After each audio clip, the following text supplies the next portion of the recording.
السلام عليكم ورحمة الله وبركاته. كل عام وأنتم بخير.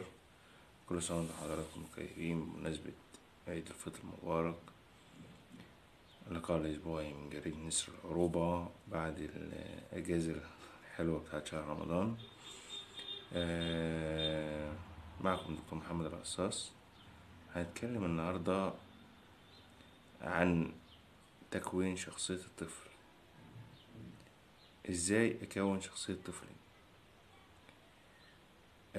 أظن إحنا في حياتنا العمومية بنقابل أشخاص، في شخص قوي الشخصية وشخص ضعيف الشخصية، وشخص قليل الثقة في نفسه وشخص واثق في نفسه.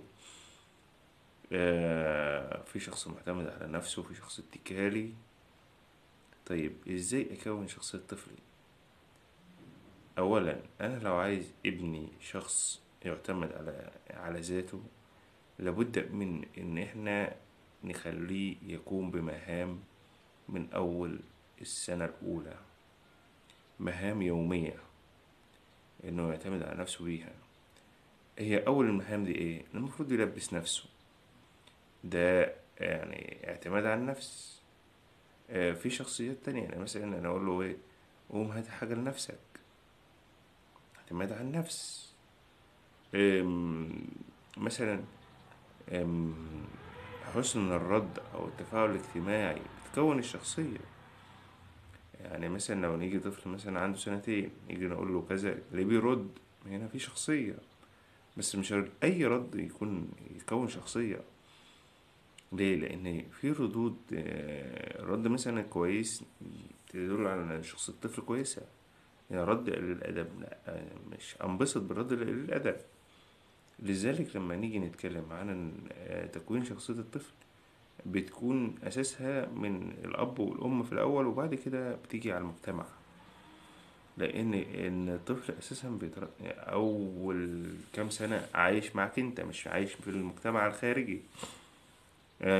ربيته على ثقة في النفس هيبقى عنده ثقة في النفس، ربيته على قوة الشخصية هيبقى عنده قوة شخصية، ربيته على ضعف الشخصية هيبقى عنده ضعف شخصية. لذلك احنا بنقول ان لابد من ان احنا نخلي الطفل يعتمد على نفسه في السنين الأولى، انه هو يكون شخصيته الأساسية في السنين الأولى. عشان نقدر بعد كده يتفاعل ويتعامل مع المجتمع. لكن لو احنا مش اشتغلناش على الشخصية في السنين الأولى، مش هنقدر مش هيقدر يكمل.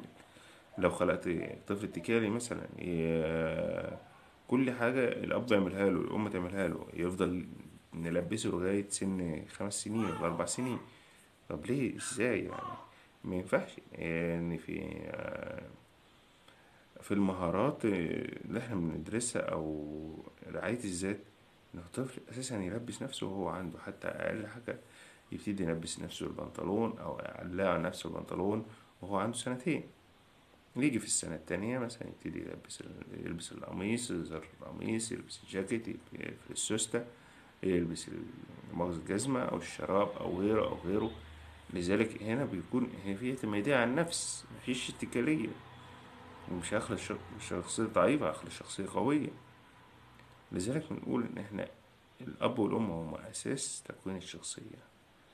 آه، اجعل في شخصية ابنك منك أقوى. شكرا، السلام عليكم ورحمة الله وبركاته.